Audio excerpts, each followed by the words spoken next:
I'm Evan, the Education Program Leader for the National Music Center. This week marks a lot of anniversaries. July 1st is Canada Day, where we celebrate all that it is to be Canadian. This Canada Day marks the 40th anniversary of us adopting O Canada as our national anthem. Now, anthems are usually composed to be sung, and not just by the professionals, but sung by everyone. So how do you do that? How do you compose a song to be singable? Now, I went to composing school, and one thing we talked about a lot were intervals. So let's start there. So of course the main ingredient for the composer are the notes. But really we want to build patterns out of the notes. So we need ways to compare the notes together. That's intervals. An interval is the distance between the notes. This interval is bigger than this interval. Intervals are usually represented by a number telling you how far the notes are away from each other, and then a flavor. The three flavors for intervals are perfect, major, or minor. We usually use the term perfect when talking about the intervals that have the simplest patterns between them. Let's start with the interval of a perfect unison. That is a note, and then the same note. That's a unison, and it's perfect. The next simplest interval we have is the perfect octave. Like the unison, we are playing the same note, except an octave up. Octave would be the 8th note in the scale. This note is vibrating twice as fast as this note. This pattern is very simple. The perfect 5th is the next simplest interval. So with the interval of the octave, we played the same note, but with the interval of the perfect 5th, we got a new note. Now if we go down an octave from that 5th, now these notes are a perfect 4th apart. So with just 2 notes, we can create all the perfect intervals. Now the second interval, third interval, 6th, and the 7th all have a major or minor flavor. We have the minor second and the major second. For the third, we have the minor third and the major third. There's a minor 6th and a major 6. And again, 7th, minor, and major. That major 7th really wants to go back to the octave. Now, of course, you can have intervals that go beyond the octaves. There are 9ths. Unless you're dealing with prose, it would be very unusual to write an interval larger than an octave. And even then, they'd probably complain. So there's one interval I left off the list, and that is called the tritone. The pattern between these notes is very complicated. In fact, for a long time, this was called the devil's interval. And the church forbade any composers from using it. Of course, you can use a tritone in music. This theme features tritones all over the place to give you the feeling that this family is unstable. And actually, songs are a great way to memorize intervals. The minor second we usually use. For a major second, you can use the opening of Happy Birthday. For minor third, the opening of Green Sleeves. When the Saints go marching in for the major third. Perfect 4th. Perfect 5th. Or for the minor 6th, you can use the entertainer, that leap. Major 6, you can use the National Broadcasting Corporation's or My Bonnie Lies Over. If you've ever seen West Side Story, that's a minor 7th. The major 7th leap is fairly uncommon, but it is used in a couple songs. Again, West Side Story. Maria, I once knew a girl named Maria. Then the octave leap. Somewhere over the rainbow. So when you're composing with intervals, you really have 3 choices. Do the same note and just play unisons. You can move stepwise, meaning you're going to move to the note right next to it. Mi, re, do, re, mi, mi, mi. You'll notice that stepwise motion does not mean all minor seconds. Most of the time, stepwise motion is a mix of major and minor seconds. Then you have leaps, which are the other intervals we discussed. If you go do straight to so, then you're skipping re, mi, fa. So it's a leap. When you are writing for singers, stepwise motion is always easier, and certain leaps are harder than others. You're also making it more difficult if you do multiple leaps in a row. So they'll usually suggest that you change directions after a leap.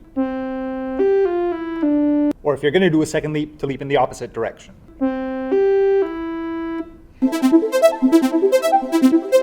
While we're talking about large intervals, another thing you want to think about is what is the overall range of your melody? Everybody has a certain number of notes that they are comfortable singing. Now,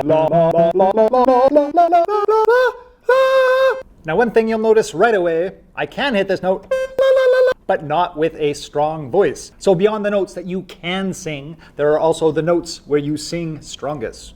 In general, the larger overall range, the more difficult your song will be to sing. Which is why a lot of the simplest songs have a very small range. Something like Hot Cross Buns fits all into a major third. Hot cross buns. Now you can shift around the range to best match your singer's abilities. This is why composers will write for basses, tenors, altos, and sopranos. They each have a different range that they are strongest singing in. But we're more talking about the overall notes, lowest to highest. Okay, so I have some notes, but I know how to organize them into intervals. The next thing I want to do as a composer is to create motifs. A motif is some pattern of notes that happens more than once. One of the most famous motifs of all time.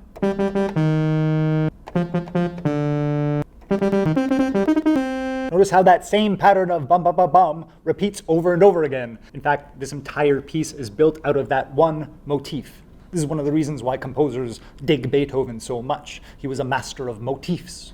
Motifs can be repeating rhythms, repeating interval patterns, or repeating harmonies. There's many ways to build a motif. So now that we've looked at some of the ingredients that a songwriter has at their disposal, I want to look at 3 songs and compare how singable they are. First, let's look at Ode to Joy by Beethoven. This theme shows up in Beethoven's 9th Symphony, and it is an ode to joy, and he does a great job of making it accessible. Probably why the EU adopted it as their national anthem. International anthem? Anthem. First of all, the entire theme fits into a range of a perfect fifth. Starts on the mi. Mi, mi, fa, so, fa, mi, re, do, re, mi, re, re. Another thing you'll notice is that this is all stepwise motion, so very friendly for singers. Beethoven repeats this theme again, but instead of ending on re, re, he goes mi, re, do. The next section of the theme, re, mi, do, re, mi, fa, mi, do, re, mi, fa, mi, re, do, re, so. So there are a couple of leaps in there. There's a major third.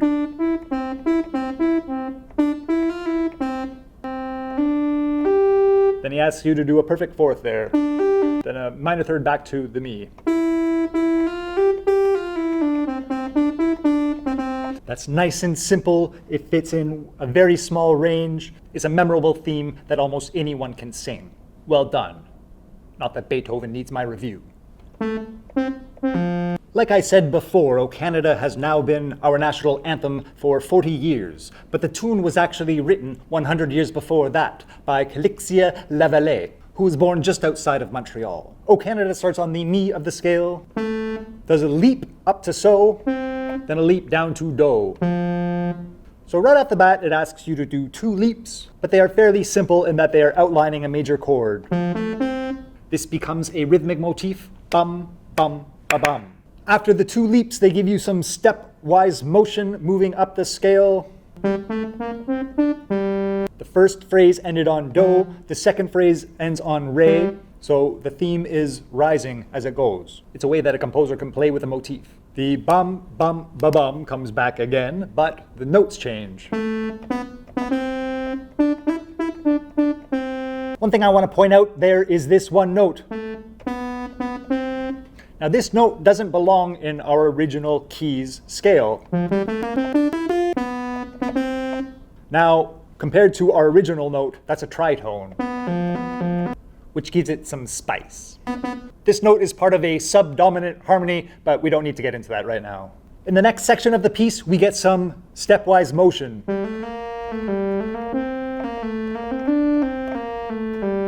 So that second section is all stepwise, and it repeats with a slight variation on it in the end. Mi, re, so, mi, do. Then our original motif comes back. Then he takes that same pattern but just moves it up. Then he does the same motif but uses some chromatic stepwise motion. It's a major third leap in there, followed by stepwise. One more leap of the perfect fourth. And this becomes the highest note. So this song fits into the range of an octave.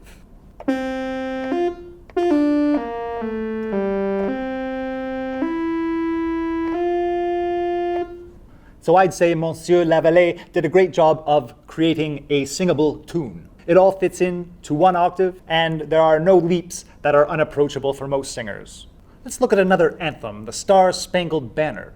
This theme was actually written by a British fellow named John Stafford Smith for a gentleman's club. So the first three notes of this anthem, just like the Canadian one, outline the major chord. But instead of starting in the middle, they start at the top. So, mi, do. After leaping down, it leaps back up. We have already traversed an octave. Then the next thing they ask you to do is go beyond the octave. It's getting a bit tricky. So after you hit your highest note, you go stepwise down. Then you have to leap a minor six. And notice this phi. The tritone has shown up in this piece as well. It was a popular harmonic move at the time. Then a major six up.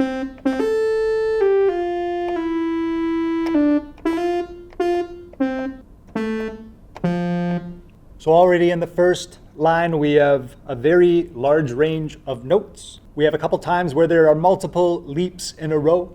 We've already had leaps of major thirds, perfect fourths, minor sixths, and major sixths. So far, this tune is not as simple. They repeat that theme again.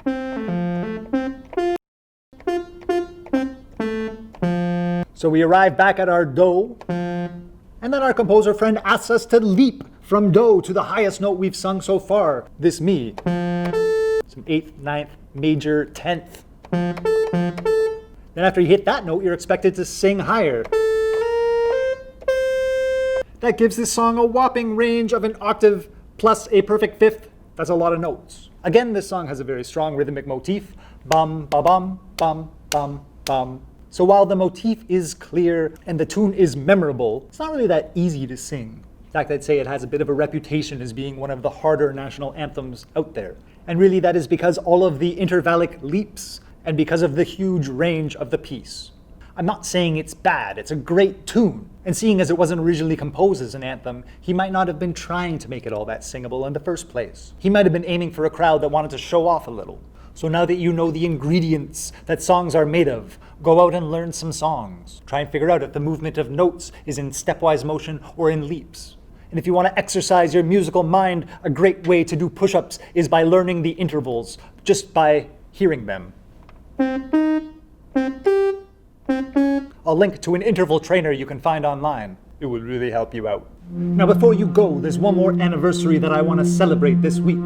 You see, back in 2016, on July 1st, we opened the doors to Studio Bell, home of the National Music Center, for the very first time. In fact, I'm happy to say that I'm no longer filming in my basement. I'm at Studio Bell right now. Here, let me show you.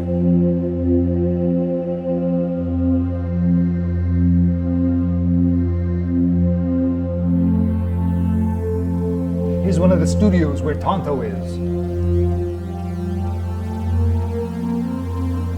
This is the Sky Bridge.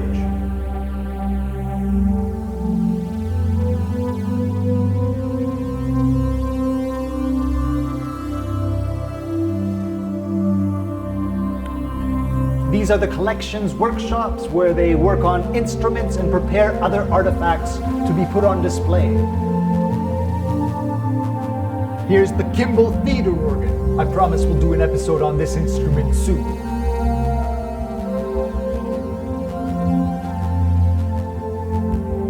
Here's the performance hall where they're dusting the lights.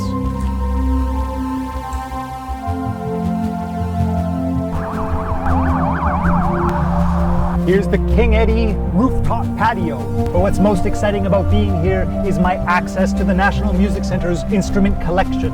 So I'll be able to show you even more interesting instruments in the weeks to come. So happy birthday Studio Bell, home of the National Music Centre. Happy birthday Canada, and happy birthday, oh Canada.